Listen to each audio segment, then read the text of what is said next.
Welcome on to the Tortillas and Takes podcast. You are on once again with your boy, I'll be sure, and it is a solemn podcast because Texas Tech is no longer undefeated. Yeah, so sad, so sad. And to talk about this grave occasion, it is the people's champ, the people's solemn champ, Jeremy Gillen. What's up, Jeremy? Welcome to the formerly acceptable Tortillas and Takes podcast. Oh, do we gotta change our name? We didn't talk about that. Is this legal to still It's be more Tortillas rebellious and now. Takes? Now it's Yeah. fun. Now we're remembering a bygone era. We are should keeping it change- alive. We should change our Abby to like a big X that goes through the to the tortilla. Yeah, instead of the possum, just be like no tortillas. No tortillas. No fly zone for tortillas. Yeah, no tortillas, some takes. New pod name. Call your Mexican grandmother. Tell her no more. No more. No more. We will talk about that here in a little bit, as Texas Tech does have a tortilla ban. Because goalposts landing on players and civilians is not a big deal. That was crazy. But, In real time, that post is flying down. yeah. That's insane.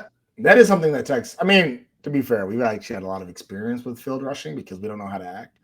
And so we're actually really good at tearing down goalposts. I will say, really efficient. They're like, hey, listen, we tore down a goalpost one time and threw it in the visitor stands, and they were like, you know what? We are going to have a process in place for this. That's crazy. We will have a process to eradicate this altogether. And so we're really efficient about it. Arizona State might want to follow that process going from here on. But let's talk about the game. So Texas Tech does suffer their first loss of the season. And before I get into this game, Jeremy, I know we both had a preseason preview pod, but did you still believe Tech was going to be undefeated?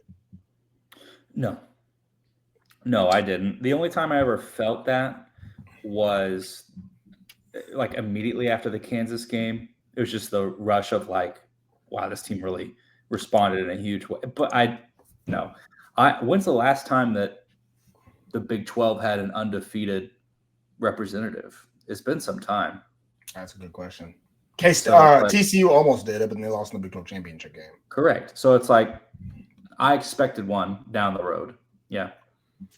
Yeah, I thought they could, but I think one thing that I knew off top, even if Texas Tech was to find a way to be undefeated, that this string of just mollywopping teams week in and week out was good. There's just no way. You can't necessarily do that. And so eventually we hit a road. And I talked about in the preview pod, there were 3 games left that worried, which was, of course, this game at Arizona State, at Kansas State, and then home against BYU. And so unfortunately in this first one at Arizona State, ended up being the first test, right? So now in the preview pod, both of us kind of looked at it as a Tech. I think both of us had a 21-point win. Whenever Baron Morton when we recorded, Baron Morton was still going to be the starter. Then he was downgraded to doubtful. And actually, I think that Friday before the game, it was Will Hammond is starting this game. And in our group chat, I said, well, that kind of changed things for me. I think I put it to a 10-point win. I still thought we would win, but I thought the game would be close now.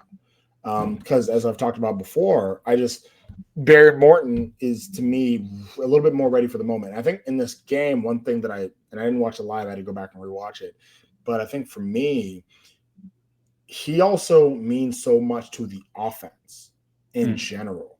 And I think that's even something that I underestimated about, like, everybody offensively seems to play better with number 2 at the helm. And unfortunately, it seems like the offensive coordinator seems to call plays better too. Now that's not on Will Hammond. That's a little bit of a Leftwich situation. But what are your initial thoughts thinking about this offense in this game? Oh, just disappointing.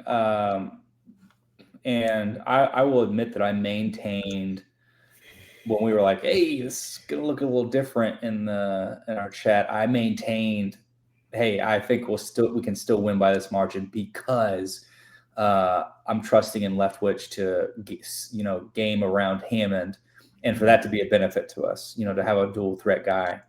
I did not expect Leftwich to just say, you know what, Hammond can run, so let's just keep running Hammond.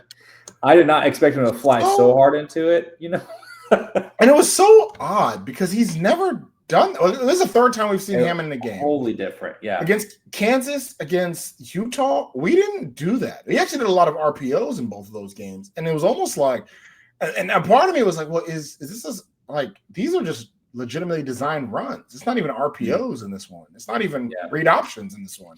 He's just running. And even, and it's kind of a weird thing to admit, but even Leftwich admitted after the game, like, yeah, I might have called a little too many quarterback runs. Like, you think? Correct.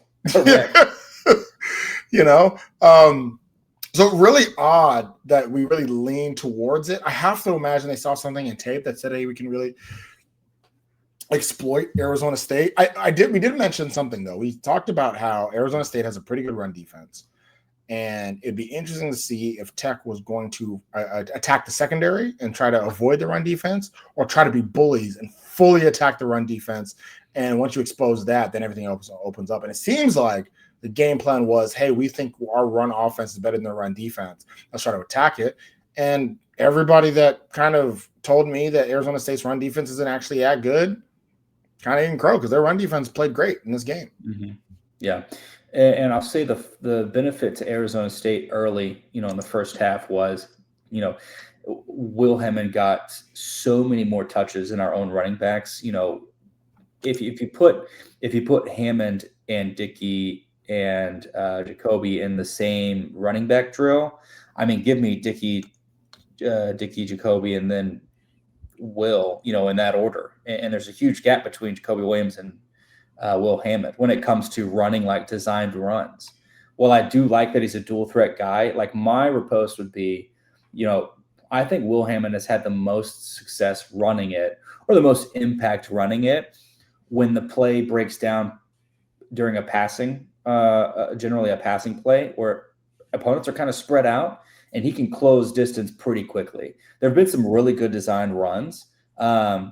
But for me, where he's been most effective, most consistently, has been in that. And so, like you said, I was surprised to see Leftwich say, you know what, I love the QB draw, and I'm going to keep doing it against a team that is built to destroy any running attempt. And so at a certain point, I remain that I wish we would have kept running the ball, but running the ball with our running backs, because Cam Dickey is going to wear defenders out. Mm-hmm. He's not worried about protecting himself the same way like Will Hammond should be, worried about protecting himself. Jacoby Williams will wear guys out. Will Hammond not really wearing guys out. So it's like, I think you may have had a good game plan. You just used the wrong personnel to do it. Well, and the weird thing about it is fourth offensive play of the game, first play of the second drive, Jacoby Williams goes off for a 19-yard run. That's right. And then you only give the ball to him 2 more times for the rest of the game. Yeah. Him and Dickey combined only had 12 carries. Hammond had 15 by himself. That is I have no words. Like, we've never seen Leftwich call a game plan like this. And that's with Hammond in the field in tow. So I don't understand it. I'm also, whether right or wrong, I'm also a believer in that if you put a quarterback in the box like this, it is going to affect other aspects of it, right? And so if you do all these design runs, it does take him off of his passing rhythm, and you kind of saw it. Some of his throws just weren't on target. Flip side, Sam Leavitt kind of become a miracle man at times. Like that one pass where he avoided 2 sacks and then a sidearm, a cross body throw while getting hit 30 yards down the field on the money. I was like, damn. I was like, that ain't even bad. Like that was first quarter. I was like, yeah, well, yeah, that's Sam Leavitt. Yeah, Coach Dillingham was saying that Leavitt was becoming a better passer in his injury, because that's like all he could do was pass. He couldn't run around and be mobile during practice. So unfortunately, the injury ended up being more of a benefit to him in this game, much more of a detriment to us. Yeah. Also, another question: what the hell was that punt in the first quarter? Did you see that punt where we were off to the side? It was like a swinging gate punt. So it was towards the end of the first quarter. We had like 5 linemen in the middle of the field, one that was on a hash. We punted it with like 2 blockers behind. Burgess punted it. It got partially blocked. terrible. I don't get it. I didn't get it. It was just a weird, goofy choice. It didn't make too much of an issue, but it was an issue but it just was a weird punt. Overall, though, offense really struggled in this game. Didn't really get any identity overall. Defensively, not the best game for the defense, right? I mean, overall, you do give up 26 points in general. But you also stopped them quite a bit. I mean, the first 3 scoring drives were all field goals against a pretty, again, we talked about in the preview pod, it's probably going to be the best offense we played all year, and it was. Best quarterback we played all year for sure. And, the defense, but also the defense was on the field a lot. We had a lot of 3 and outs, especially in the first half, and that kind of seemed to catch up with us. But what did you think of the defense and how they played in this game? Yeah, I don't know, man. I'm so thankful for this defense because if we had any defense in the past, Arizona State was going to get a lot more. I think that the pass rush did really well despite, not having Skylar Howard, not having that kind of interior presence like that. A.J. Holmes really stepping up still. I think they got to Leavitt quite frequently. They made his life pretty tough back there. I'm really surprised by the way that the Arizona State offensive line held up. I thought, based on the past games, that they were going to be a lot more fluid, a lot more permeable, and they were stout at times. It was really difficult to get in the backfield, so they made the most of it. Maybe some holding, but really it goes both ways. Defensive backs were so disappointing to me in this game. Yeah. I could not be more disappointed. And I don't know if it was a schematic issue or if it was I won't go watch it again because this game wore me out. But it felt like at a certain point, on key drives for Arizona State, you could count on Tyson getting a 7-yard curl whenever he wanted to. Yeah. 7 yards. It was like the first down for every single Arizona State, segment was 7-yard pass, 7-yard pass, 7-yard pass. And at a certain point, you cannot be scared. We cannot be scared to play closer because if they're just going to keep pinging us all the way down the field, they're going to get to at least field goal range. And so you've already given up 3 right there. So that made me really disappointed. At the same time, possession, right? Arizona State did a great job. We did a horrible job with time of possession on offense, right? And so our defense played, I think they said 80, 85 snaps, something like that. Yeah, no, the defense was on the field for 2/3 of the game. An insanely long time, if for a defense especially, and for guys like David Bailey who were on that for 97% of the snaps, and to still be cranking out productivity towards the end, right? That the second to last drive for Arizona State when we just got a touchdown, and then field goal or whatever it was, and it was like, hey, we got to stop them and get some points here, and we 3 and outed it. Incredible. It was like you took an Arizona State offense that was humming, and you choked them up, and you got us the ball back, and we got the go ahead. What we thought was like the go ahead touchdown. I'm like, your defense did everything they had to right there. And so while the defensive backs played really poorly, I think the defense as a unit kept us in this game a lot longer than we should have been. So I'm disappointed, but overall, satisfied with their performance. For me, it was offensively, buddy, we cannot be waiting until the fourth quarter to really start, getting it going. Yeah. Yeah. I mean, so that's a big piece of it, right? Defensively, it was tough. We also getting put in a really bad situation with that interception. That obviously wasn't Hammond's fault. John Carlos Miller got to catch that cleanly. And that just gave you really bad field position. Arizona State easily walks it down for an easy touchdown. Also, defensively, you forced two fumbles. Can't get either of them. You can't fall on the ball in either. Oh, dude, couldn't right? get that second one hurt. Going our way. Yeah. Boy, that second one hurt. That second one's probably game. Yeah, that second fumble is probably game. So the second one definitely hurt.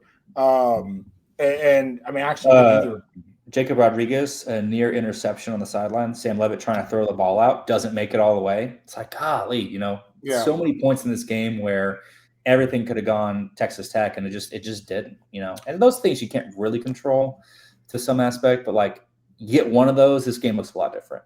Yeah. So let's talk about the end of the game here. So Texas Tech is down 19-7. It ain't looking pretty. We do force a punt, but still, it's not looking pretty. And then finally, we get something happen. John Carlos Miller makes up for that interception by getting a nice catch there in the fourth, like with 7 minutes to go in the fourth quarter. It's a nice catch, right? Back to John Carlos Miller. You get a big run from Will Hammond to kind of get further in Arizona State territory, and you're just chipping away, right? And then finally, Hammond runs it in for a touchdown. But not gonna lie, Jeremy, at that time, right, it was a steep drive that lasted about almost 4 minutes, and it felt like too little, too late. Like it gets us in a possession game, but it's still, I was still like, man, this is cute and all. But well, we'll see. And then you mentioned it, huge 3-and-out, and just like that, 3-and-out. One play, touchdown, but Jeremy, it felt like, and also it was because the Quake can return. It felt like it was too early. Did you feel that way? That's how I felt. I felt too soon. When we got the first touchdown, I literally tweeted. I said no mistakes. Like this next drive, you can't make a single mistake, otherwise it's over. 3-and-out. I said it again. Oh, no mistakes. And the mistake they made was scoring too fast. Great return for Corey Eakin. I think, and of course you're going to look back and everybody's going to go. Hindsight's everything. Hindsight. But in that moment, I don't know. Defensively, for me, if I'm coaching it, and I thought this in the moment, like, hey, my defense, who has been playing they're playing their butts off this whole game, got us a huge 3-and-out. I don't want to put them in a spot where they have to get back out there and do it again, right? I want to suck up as much clock as possible, whether that's just waiting between plays, like there's no rush, or whatever. But like, I want to try to make it equitable for both sides of the squad. Now, I will say, in the presser, someone did ask Coach McGuire about that and said, like, did you guys, do you feel like you should have taken more time off the clock? Do you feel like you should have ran a much longer, scheme there? And he said for them, it was important to take the shot because they had the momentum going their way. Yeah. Whereas in their mind, this whole game, they've had no luck. Yeah. And like no luck. And so it was like, if we're gonna get it, we gotta take it while we can. Yeah. And so I understand that mindset. Yeah. It's hindsight's 2020. I did at the time think it was still a lot of time, but it was one of those situations where I'm like, yeah, 2 minutes left, sure. That's a lot of time for Arizona State, but you're in a situation here where you would think that, it's a lot of time for Arizona State, but they've actually only scored one touchdown all game at this point. Yeah. Right, at that point, they'd only scored one touchdown all game. They'd scored 4 field goals, 1 touchdown. So you're like, worst come to worst, 2 minutes to go, our defense is one of the best in the country. We can hold them to at least a field goal, or at most a field goal. We'll go to overtime, right? But to your point, I had the same thought of like, yeah, I would have, best case scenario, I would have loved to be able to move forward and score a touchdown with like 20 seconds left. But also Arizona State had 3 timeouts, right? We were on like the 12-yard line was what Koikin took it to. So either way, they're still going to have plenty of time for this. And we just got to score. And we ain't scored. That was the only touchdown we had up to that point. Like we just got to, or only the second touchdown we had up to that point. So we just got to score points, right? Like, yeah. I kind of agree with that. I mean, it's hindsight's 2020. Sure, it's easy to be a Monday morning quarterback and be like, oh man, if only. But one, it's not likely. 2, we gotta get points. Like I said, we gotta get a touchdown. So I it's easy to say woulda, coulda, shoulda, but I actually kind of agree. I think I would have done the same thing. Let's get the points while we can and hope for the defense. Here is the Occam's razor. Here's the hard part about this. Think back to that wild, wacky drive where you're 4th and whatever, and you decide I'm going to go for it, and you check. And so I will say there's some contention about this play. Yeah, it's coming. It's coming. There's some contention about this play, and I already see people kind of ganging up on Will Hammond because somebody said, I learned that Will Hammond checked into this play. And Leftwich in his presser today said that they had already discussed. And so let me get through it first. That they had already discussed, hey, if it's cover 0, like let's check into this. And so let's check into the speed option. What the hell is that about? But like, hey, if it's cover 0, speed option, that's our best bet. And yeah, maybe in your veer and shoot with other quarterbacks that has been that way. anyway, so Hammond sees that, checks into it, runs it. It's an absolute disaster. We look like idiots. Everybody and their moms tweeting about it because it was like, what is that? Well, to be fair. So I do understand the idea of a cover zero into a speed option. Now, I would argue that it shouldn't be to that side of the field, but if that's the check, that's the check that you make. The running back on that side, you ain't got no way else to go. And I may not agree with it, but a freshman quarterback, he just knows in a scenario, cover zero, I got to check into the speed option. Doesn't matter where we're going. And I get it, right? Because if you're in a speed option, cover zero, everybody blitzes you. You pass off to the running back, he has an open lane. Completely makes a lot of sense. Or you go one-on-one with the running back where you feel comfortable with that. Yeah. I will say, however, if you watch the play, freshman quarterback, Arizona State goes into the cover zero. He checks in the speed option. They bailed. They don't blitz. They don't blitz. They hang back. They read it, and then they attack. Yeah. That will make the play so terrible. If they actually keen in on Hammond, I'm not saying the play works, but it doesn't look as terrible. It looks different. Yeah. But here's the thing. Here's where we get back to the conundrum. If you decide to kick a field goal there, then that in-game scenario, you don't have to get a touchdown. You can run the clock out, kick your field goal, and take your ball, go home. And again, hindsight's 20. But at the same time, it's like when you're in that fourth and this was also another question. And then Joey again with both with the in-game scenario and that scenario, they felt like they had a hard time getting down there. They didn't want to. They wanted to get the points. But I think there's like a level of greed there at that point in the game. For me, if I'm playing NCAA, right, I'm thinking, let me just take the points and let's get back, let's get something from this. Because the last thing I'd want to happen is that I basically give them a turnover, and then Arizona State's coming out with momentum again. I ain't gonna lie to you. That 4th and 6, I did think it was game. I did think it was game right there. I'm not even gonna lie to you. I think that 4th and 6, I was like, it's probably game, right? But again, right, you're saying to yourself, it's hard for me to judge it, right? Because to me, I'm like, well, what does 19 to 10 get you? 19 to 10. I mean, we saw it, right? We got a touchdown on the next drive to get to 19-14 to make it a one-score game, right? But at the time, with 11 minutes to go in the game, you've only scored 7 points up to that point. 19 to 10 doesn't, your percentage chance of winning incrementally changes. It doesn't change much. So, the play, I think, or even the check, I think especially since you call it timeout ahead of that, right? I would argue that that's one where you say, hey, we ain't checking into nothing. Yeah.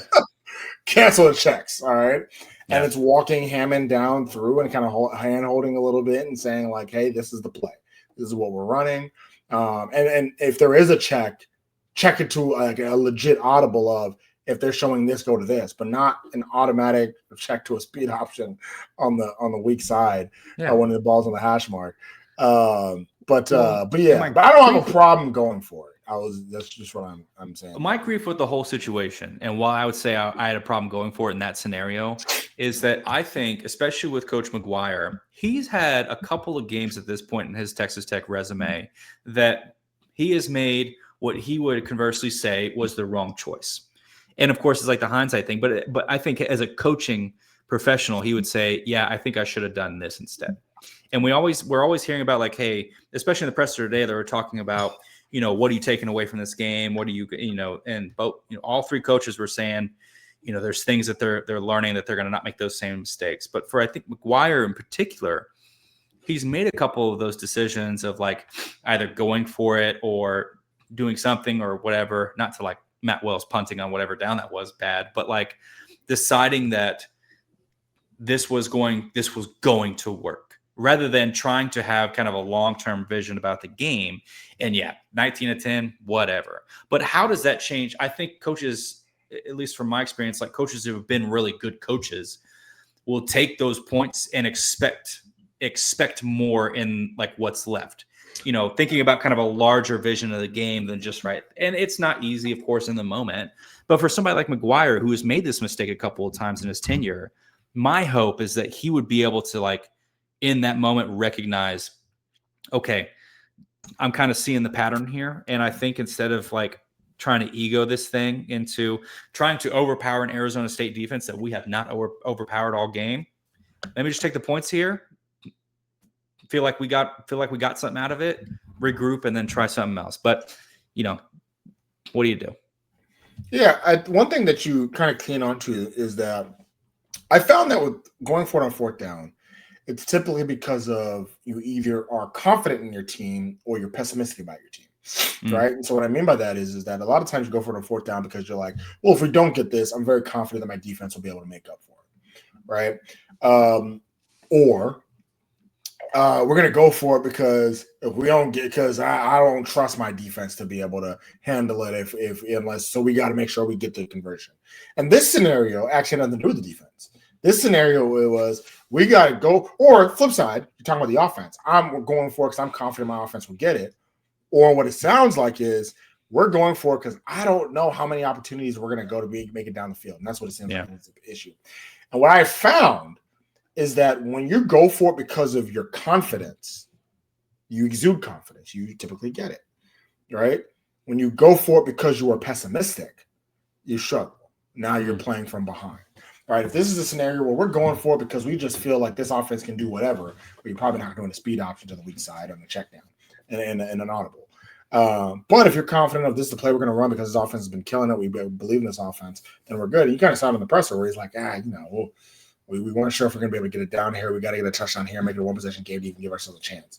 And you saw it, and then it's a hindsight thing. But to your point, I think if you were confident that your offense would go down there and score 2 more touchdowns, like what ended up happening, then you would have kicked the field goal and it would have been no problem. And so that's, again, like you mentioned, hindsight is 20/20, but I think that is a big piece of it where you're coaching confidently as opposed to timidly. And not necessarily working towards that. So, all in all, the better team won. Like that's, I mean, that's the thing about it. Even if they didn't score that last touchdown, we would have said, "Oh, we escaped with the win." Like if we ended up, it would have been an escape. But the better team won. Arizona State was the better team in this game. They played better. They outplayed us. They actually killed us in the first half. The fact that we were only down by 2 at halftime was kind of impressive because they were a much better team in the first half. And outside of the last 7 minutes of the game, they were just a better team. And it culminated in a grueling 10-play drive that was quick and painful, where they just picked us apart all the way down the field into a touchdown, right into a touchdown. And in the worst drive I've seen the defense play all year. But when you've been on the field for that many snaps, it's tough. Yeah, it's tough. And then not only that, but we talked about Mac Leftwich. Got to talk about Shieldwood too. Not just on that drive, but I think there were some questions. You kind of mentioned it as far as how the secondary played against Tyson, right? Tyson having 10 targets, Tyson one-on-one coverage, and man, that doesn't make any sense. He's the best receiver in the country. Yeah. So him in one-on-one coverage just didn't make any sense. I was expecting at the very least a safety shadow. That did happen sometimes, but a lot of times it wasn't. A lot of times you just left the man out to dry, and he picked him apart with his route running. Other times when you didn't do that, then you were leaving some of the other receivers just open and able to get big yardage, right? Guys like Jaron Hamilton, one big for a 49-yard reception. And had a couple other third down conversions in this game. Mataire was also good, big for them in this game. He got that big 23-yard reception as well. So Raleek Brown was actually okay. He only averaged 3 yards in this, or 3.6 yards in this game. Like he didn't go crazy. Even Sam Leavitt, as great as he looked, his completion percentage was less than 60%. Yeah. He averaged 6.8 yards in attempt. Like his 319 yards is decent, but when you throw it 47 times, I mean, it's not like the defense played terribly, but I will say at certain aspects of this game for sure Wood didn't look great either. Yeah, definitely the most damning being, not covering up Tyson like we really should have. I will say though, I think that in the presser, he made no bones about it that this was just somebody tried to, I can't remember who it was, but they were trying to maybe redirect the defenses, how much they gave up to the offense. And, like, hey, offense was really not out there that long. Do you feel like your guys were kind of penalized in a way by how much time they were on the field? Like, do you feel like that doesn't really illustrate the way your defense is and the defense you want them to be. And I will probably remember this quote for a long time, but Shield Wood kind of thinks about it for a second and goes, for me, it's not about the offense at all. Like if we play 50 snaps or we play 150 snaps, like we're going to go out and be, the best team. Like our job is to be the best versions of ourselves, every play. So for him, it was like, he highlighted that defensive players were already being hardest on themselves because of what they were, especially Jordan, good Lord, getting picked on all game back there in the defensive area. But I'll put it this way. Looking at this score and looking at the way Arizona State played Texas Tech without Morton versus looking at Arizona State playing Utah when they didn't have Sam Leavitt, if Sam Leavitt makes this team go, like without Sam Leavitt, Arizona State really doesn't have a lot going for them in this range. Dude's a baller. We all know that. But us without Morton, we still will have this like championship level defense.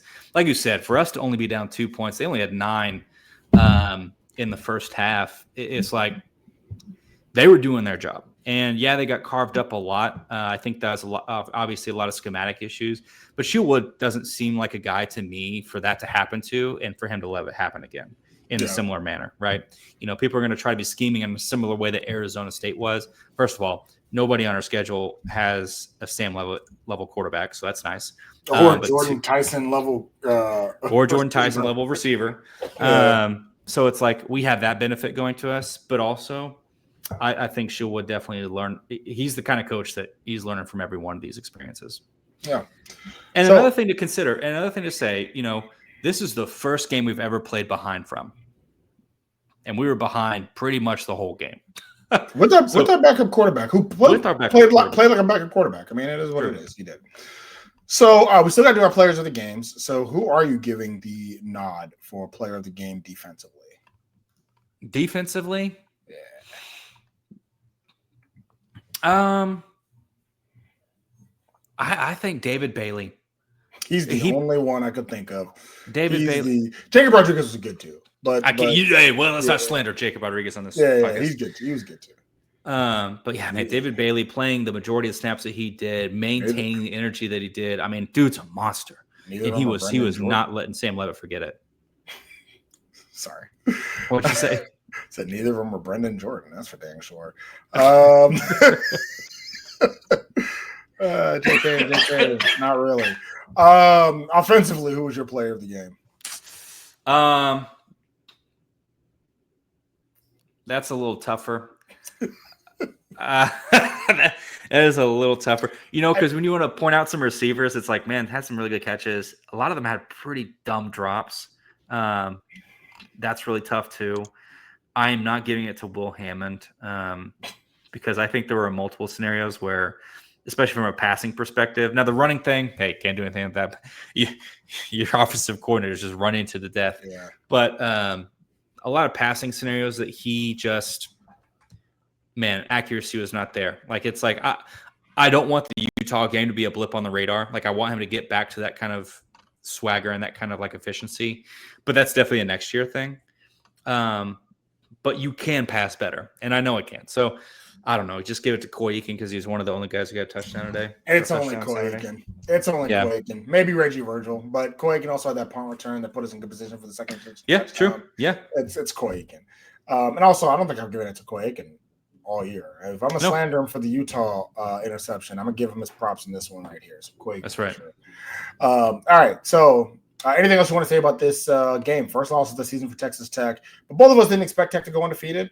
It happens. Arizona State's a good team, and Arizona State stays in the running for a Big 12 championship game. And guess what? So does Texas Tech still. It does. It does. Though we had the loss was expected, doesn't it feel like all of the goals are kind of a little bit more out of reach now? I don't know. Something about the way we lost that game feels like if you lose one more, you're out of that. You're out of that conversation. Well, so I'll say this. Actually, no, not to me anyway. I think everything is still right in front of you. If you do lose one more, it does get more difficult. I mean, no doubt about that, right? Yeah. Now, again, a reminder that 2 losses doesn't take you out of it either, but it does make it more difficult. No question about it. I mean, then you're worried about tiebreakers and all this other stuff. Everything's still right in front of you.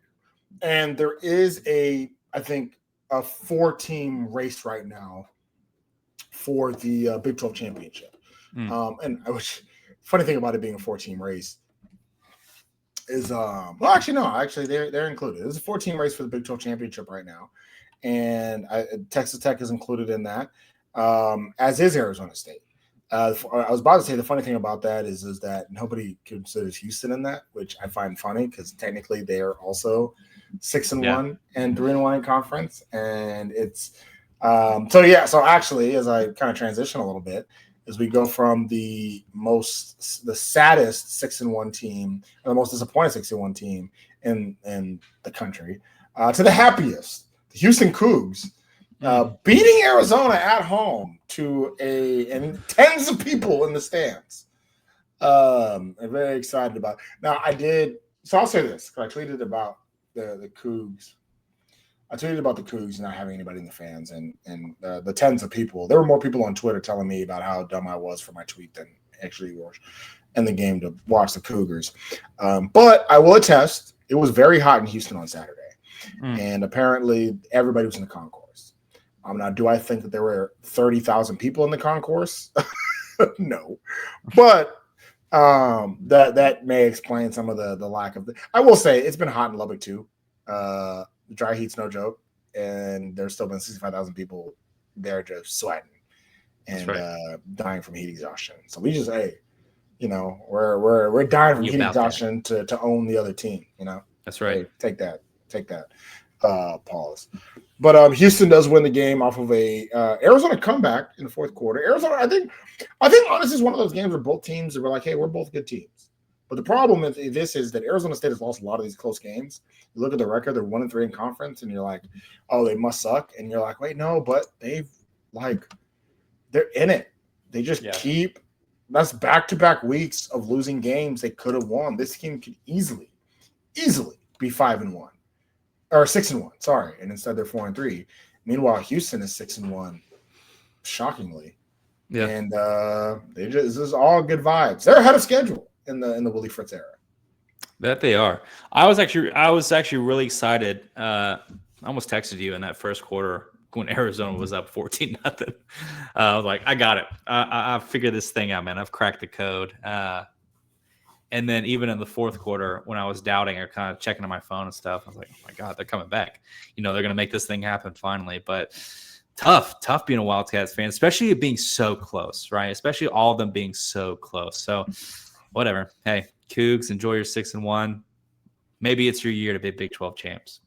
It won't be. But from the happiest 6-1 team in the country to maybe the second happiest 6-1 team in the country, and finally ranked Cincinnati Bearcats, 6-1 on the season, destroying Oklahoma State, 49-17. Brendan Sorsby still looking like one of the best quarterbacks in the country.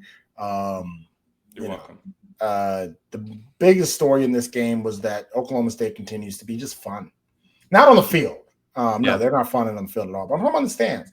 This time, more people showed up to this game simply because they wanted to be shirtless and in banana hammock costumes doing a conga line through the stands. And that was, if you know nothing else about this game, just know that there was a banana suit conga line in that game. Enjoy it before your mark takes it away, man. Enjoy it. Only a matter of time.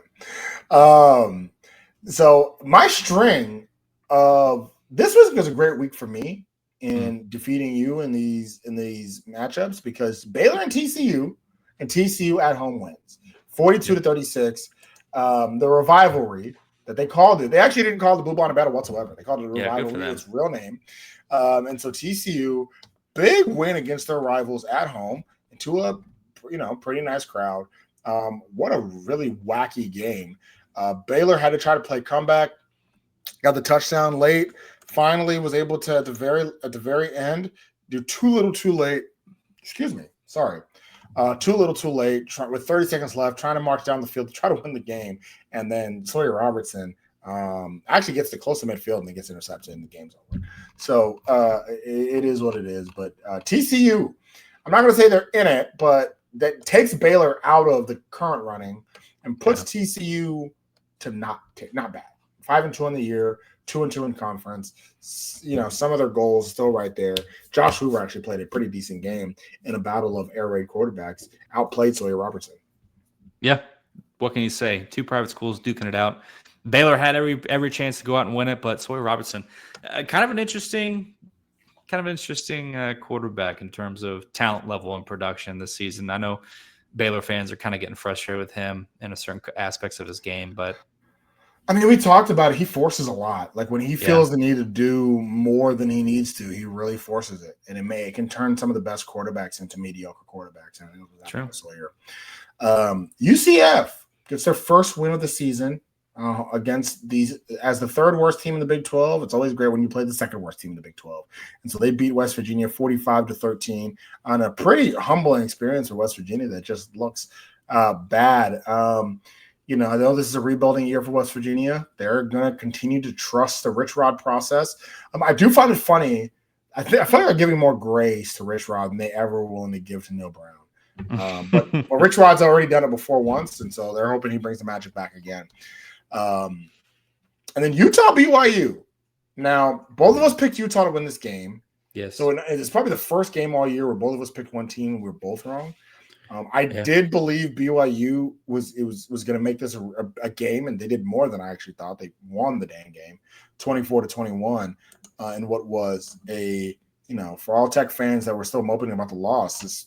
If you watch this game that came on right afterwards, you should have picked your spirits up because it's a great game. Oh, just this is a fun rivalry for the Big 12. This is a great rivalry in general. So embarrassing that College Game Day didn't go to it, but that's okay because they had big noon kickoff. Man, they have fun out there. Mormons versus kind of Mormons. It's a good time. Really good game, though. A really good way that, a field goal in the second is what ultimately sealed it for BYU. But I feel like this game at certain points felt like it could have gone either way. But just great. Now we can, Big 12 football. This is like Big 12 football, Pac-12 after dark crap, but just good stuff. Yeah, this felt like a game. It's the difference to me in this one. It's kind of a weird way to look at it, but Utah needs Devin Dampier to win. BYU does not need Bear Bachmeier to win, and that's the difference there. Yeah. That is really the difference there. Bear Bachmeier did not have a good game. It didn't matter. Right? Devin Dampier didn't have a good game. Nice. Yeah, Devin Dampier. That's funny. Devin Dampier also didn't have a good game, but that mattered for Utah. Like they need him to have a good game, both running and passing. And that did it. And so BYU now becomes the big dog in the conference. With Tech losing, BYU now becomes the favorite in the conference. And that sets up a pretty nice matchup. A scenario where, though Tech did drop in the rankings to 14th, there's an opportunity that both Tech and BYU might both be ranked when BYU comes to Lubbock. And obviously, College Game Day won't be there because they hate us. But Big Noon Kickoff might. And so that would be a hell of a matchup if BYU is undefeated and Tech is still at that one-loss tenure when that happens. Could be great, but we can't look ahead. Texas Tech does play Oklahoma State this weekend. Well, we can look ahead past them. But afterwards, we still got other games to play. One thing else before we get out of here, Jeremy. With that, as Texas Tech plays Oklahoma this weekend, something new will be happening. You might see less tortillas. As Kirby Hocutt announced Monday that the tortillas are now banned and discouraged from being thrown. Not only did he say that in a press conference, it was reiterated by school president Lauren Chovanec. It was reiterated by Board of Regents president Cody Campbell. It was reiterated by our other big money donor, Dustin Womble. Full court press to stop any and all tortilla throwing, because tortilla throwing is worse than guns. You can bring a gun into Jones. No, you can't bring a gun into the stadium. But I'm sure if you showed Brett Yormark a gun, he wouldn't flinch. But a tortilla, he'd scream and cry. Jeremy, what do you make of this ban and everything there? Tough day for college sports. Tough day for college football. I get it on an administrative level. It's like, hey, I really don't want to shell out $100,000 for the next 5 games. I don't want to shell out $500,000 for this, or whatever. That's an exaggeration, obviously, but like that's a very steep financial price point to justify something like this. It is equally silly and stupid that we're having a conversation about tortillas at a conference-wide level. But as Lance Leipold is obviously not a fan of fun, we can say confidently that the fun police has won, and we can no longer legally, at least administratively, sanction throw tortillas. Now, is that going to stop anybody? No. I think there's still going to be there may even be more tortillas as a response. Like the whole shtick of like, hey, 15-1 or whatever, only Kirby Hocutt voted that we should keep our tradition. So that's right. Yeah, he's standing up for us. Now it's 16-0. The students aren't going to go, well, darn, Kirby will follow you. It's going to be, we still believe in Texas Tech. We're going to throw our tortillas. We're still faithful. It's just the response that's just a very human response, man. So like there's going to be tortillas. I'm interested to see how they enforce how aggressively do they, hey, you have 5,000 tortillas fly out there. Are you going to go back camera by camera and look at every single person? And like, I don't know. If you're going to the Jones Saturday and you're going to be throwing tortillas, wear a nondescript hat that you throw away when you leave. Cover your face. Because I think you should do it, man. I'm a big fan. Fight the system. But, be smart about it. Absolutely. Yeah, I mean, I don't know. I think there's going to be a lot of tortillas thrown in this game from people that are not chronically online, and then also just people that are defiant. I've already went on my rants about how stupid and ridiculous this whole thing is. This tortillas is not a big deal, and how important it is for traditions and college football and college sports in general. It's what makes the sport what it is. It's what brings kids to like our traditions. One that even kids can participate in, throwing tortillas. It's just fun. I think they're going about it the wrong way. We talked about it live in the preview pod. I talked about it pre-pod here today, that a designated tortilla toss time is the right way to go about it, not banning it. They banned it 30 years ago, and it just reared its ugly head again, right? And when we have another AD, it's probably going to come again. And so just having a designated tortilla toss time is the right way to do it. Banning is not. I don't agree with it. I don't agree with kowtowing to the Big 12 and all this other foolishness that happens in the conference. I just simply don't agree. It is what it is. When I do go to the Tech game, we're not going to throw tortillas just because most of them I have my kids with me. If I didn't have my kids with me, then I don't know. I might have done it. I ain't gonna lie to you. But I also kind of find it weird that if you have an opinion yesterday, but you now change your opinion solely because of somebody told you to, it's kind of, I don't know. To me, that's kind of a weird thing to do. Yeah. Where's your standard, man? Where is your back? Yeah, where's your spine? Exactly. You're your own person. If it wasn't right yesterday, it's still not right today. But yeah, I think that's not the right way to go about it. Absolutely not. And I don't necessarily know if this will. If we do end up spending $500,000 on fines this year, I won't feel bad for Kirby in the athletic department because, in my opinion, you did this. There's, I won't feel bad at all. First of all, it's not my money, so I ain't tripping on it. That's right. But also, yeah, I won't feel bad. I mean, it is what it is. It's, there are ways to think about doing this appropriately. My day job is all about finding ways of process improvement and ways that we can do this and work with our partners to do something that they're going to realistically do. We know that, for those that don't know, I work in hospitals, and clinicians don't always do certain aspects of support services that you want them to do. So you got to find out realistic ways and realistic solutions that they're going to do, right? So if you're asking 65,000 rebellious fans to not throw tortillas, they're probably not going to do it. So what's the best way to do it? And so I just don't think they're going about it the right way. We'll see. Maybe it'll be quenched. Maybe maybe if it's reduced, then the financial backing won't be so terrible.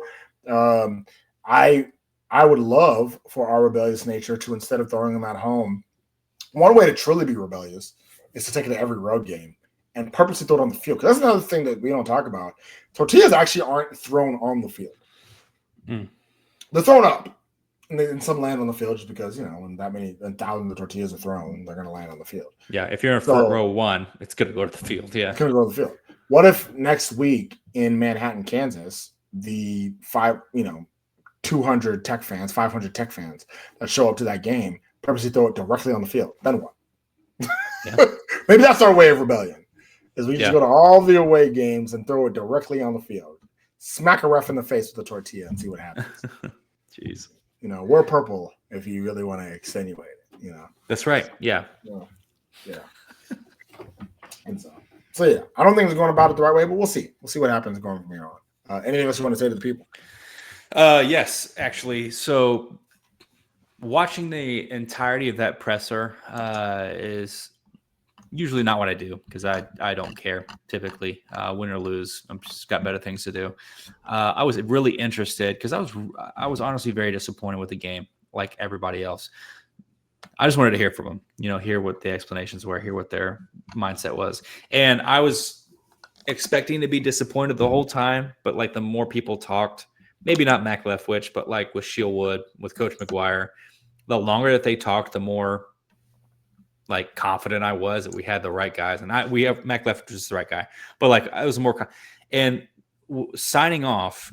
Coach McGuire, someone was asking Coach McGuire about what do you do different, like what do we learn in this adversity, like what's going to be different going forward, and he talked about that they hired a personal trainer over the summer. They were like interviewing, and they interviewed and hired somebody over the summer from Ohio State who's been there for a couple of years. And McGuire was honestly saying like, hey, whenever Ohio State lost that game against Michigan and then went on to beat Oregon, who at the time he thought was the best team in the country, and kind of put the smackdown on them. He said, what takes a program like that going from a really tough loss against Michigan, where it's like, that's the one game you want to win as Ohio State's one. Ryan Day is still chasing after that, high. How do they take that loss and then move on to beat and become like a national champion team? And the woman said, this young lady said that like, well, after that Michigan game, like everybody was just pissed. And everybody was pissed, not at each other, but they were just pissed at themselves. And they were just angry because they felt embarrassed that like, this is not like Ohio State football. Like we are so much better than this. And now we have to prove, like every week we have to bring this energy and this anger to like come in and beat down teams and prove that like that Michigan loss didn't matter. Like ultimately we're still champions. They can have their little banner that they beat us one time, they beat us in the middle of the season or end of the season, but we have the championship banner and it's bigger. And Coach McGuire said that he thinks this squad definitely has that kind of mentality right now, that everybody's just angry. So first of all, I feel sorry for you, Oklahoma State. I feel sorry for you. That 37 whatever point spread, I'd bet money on it. But I don't know. I feel Coach McGuire is a great coach, and I feel like this squad of any squad feels like, yeah, you just lost to the reigning Big 12 champions, but you knew that you could have got out there with a win. And it's on each and every person had something they didn't do right. So, how do we go out and not do that again? So I all in all, not the worst loss of the McGuire era by far. It really sucked, but I think you guys can be really proud of this team. And, you go on the road with a backup quarterback, you lose by 4 to reigning Big 12 champs who had their quarterback on one of his best days, whatever. No, the worst loss in the McGuire era is actually a win. It's beating Abilene Christian. Or Wyoming, one of the two. All great points. All great points. I mean, everything, like I said, everything's still right in front of us. I'm not the loss, you need to kind of take it back. You're like, it's not the worst thing in the world. The worst thing, the only thing I don't like about it is that it makes it much tougher for the Big 12 to get 2 teams in. Yeah. Which is embarrassing because like 6 teams in the Big 12 should be ranked. Truly, in like resume and stuff. And it's like, but the AP poll is like, well, you know what? I don't know about that. I don't know about that Big 12. And it is what it is, but it sucks, but and so that's I think the piece there. But But as far as Texas Tech, but screw everybody else. Let's get Texas Tech to make sure they're in the CFP and get them into the playoff overall. So we do have a game home against Oklahoma State coming up. That's going to be a game where it's not about who Tech winning, but how much we win by. And it's not even – let me tell you something, guys. Oklahoma State's so bad that, like, this is not one of those, like, don't overlook them games. Overlook them. It doesn't matter. This is a really bad team. This is a really like Tech has never been this bad. Let me just say, like Tech has never in football been this bad. I don't know. Like I'm sure in our history, back when Billy Bob Thornton was coaching the team, somewhere we were bad. But like, this Oklahoma State team could play the 1928 team, and I think we'd have a good shot at it. Like this is a very, very bad team. And so probably I used to say it was between them, UCLA, and Stanford for the worst team in college football. UCLA and Stanford have both won a couple games recently. Yeah. So yeah. I don't think there's a worse team in college football than Oklahoma State. And it's going to take a special breed to take them out of this. I'm trying to look. Boston College is also 1-6. Wisconsin's 2-5, but they're not this bad. Purdue's not this bad. Oh,